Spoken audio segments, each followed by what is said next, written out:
शिव जी के मंदिर में जाकर आप धन मांगोगे, भगवान धन दे देगा। शिव जी के मंदिर में जाकर आप दौलत मांगोगे, भगवान दौलत दे देगा। शिव जी के मंदिर में जाकर आप वैभव मांगोगे, शिव जी वैभव दे देंगे। शिव जी के मंदिर में जाकर आप कुर्सी मांगोगे, सत्ता मांगोगे, भोलेनाथ जी वो भी दे देंगे। पर शिव जी के मंदिर में जाकर आप यदि भक्ति मांगोगे तो भगवान शंकर को थोड़ा सोचना पड़ेगा।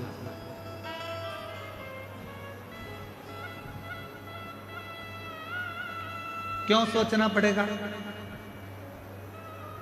भगवान शंकर धन देने में पीछे नहीं हटते, भगवान शंकर कुर्सी देने में पीछे नहीं हटते, भगवान शंकर वैभव देने में पीछे नहीं हटते, भगवान शंकर संपदा देने में पीछे नहीं हटते, भगवान शंकर दुनिया का सारा सुख देने में पीछे नहीं हटते।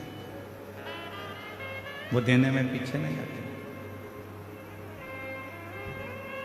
पर यदि कोई भक्त भगवान से जाकर कहे कि मुझे भक्ति दे दो, तो शिव जी भक्ति नहीं देते, मना कर देते हैं कि मैं भक्ति नहीं दूंगा, मैं तुम्हें भक्ति प्रदान नहीं करूंगा, मैं तुमको भक्ति नहीं दे सकता, मैं तुम्हें भक्ति नहीं दूंगा।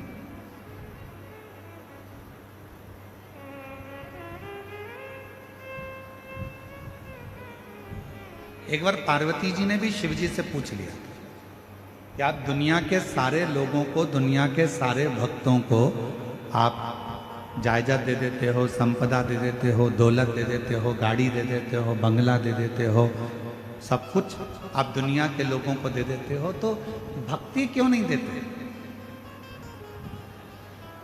भगवान कहते हैं पार्वती, अगर मैंने इसको भक्ति दे दी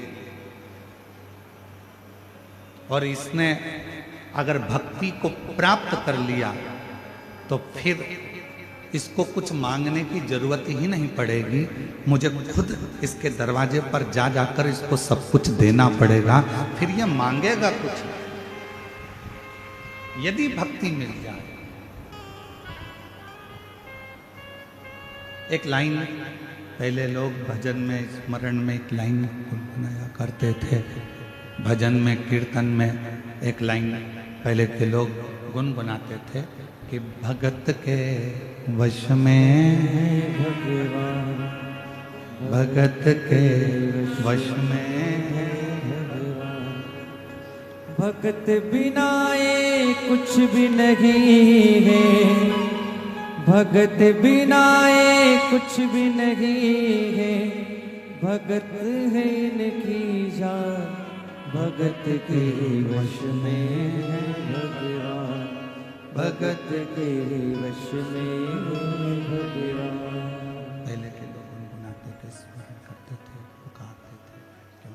क्योंकि भगवान भक्ति के बिना, भगवान भक्ति के सिवा तुम जो मांगो भगवान से, भगवान वो देने को तैयार। भक्ति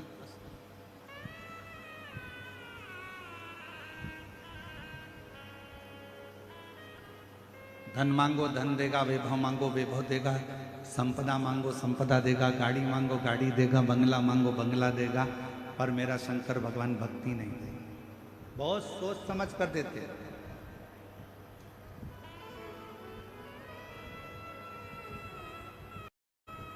और आज के समय में हो क्या रहा है? शिव महापुराण ने क्या दिया? भगवान शंकर की कथा ने क्या प्रदान किया? शिव जी की कथा ने क्या प्रदान किया? तो शिव महापुराण की कथा दो चीजें आपको तुरंत दे देती है। पहले नंबर पर शिव महापुराण देती है आपको विश्वास,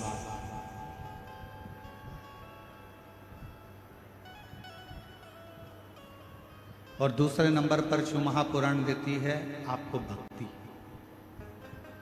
क्या करना सिखा रही है? शंकर के मंदिर जाओ, एक लोटा जल चढ़ाओ, शिव जी के दरवाजे जाओ, शिव जी का भजन करो, स्मरण करो, शिव नाम जपो, बेलपत्र चढ़ाओ, मंदिर में सफाई करो, मंदिर में चाकरी करो, भगवान शंकर की मंदिर में जाना प्रारंभ करो। शिव महापुराण दो चीजें आपको दे रही है। एक पहले नंबर पर है विश्वास, दूसरे नंबर पर है भक्ति। दो चीजें शिव पुराण में, एक विश्वास दे रही है और दूसरी भक्ति दे रही है।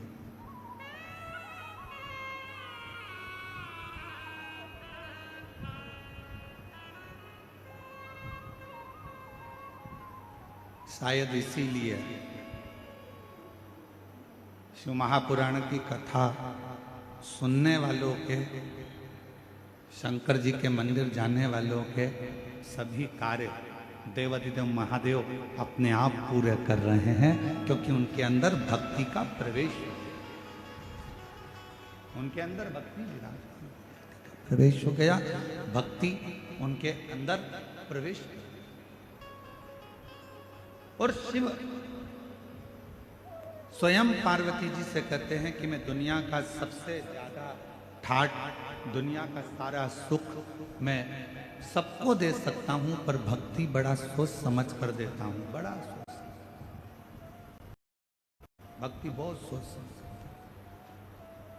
और भगत के वश में भगवान, भगत के वश में भगवान, भगत बिना ये कुछ भी नहीं है, भगत बिना ये कुछ भी नहीं है, भगत है इनकी जान, भगत के वश में है भगवान, भगत के वश में है भगवान।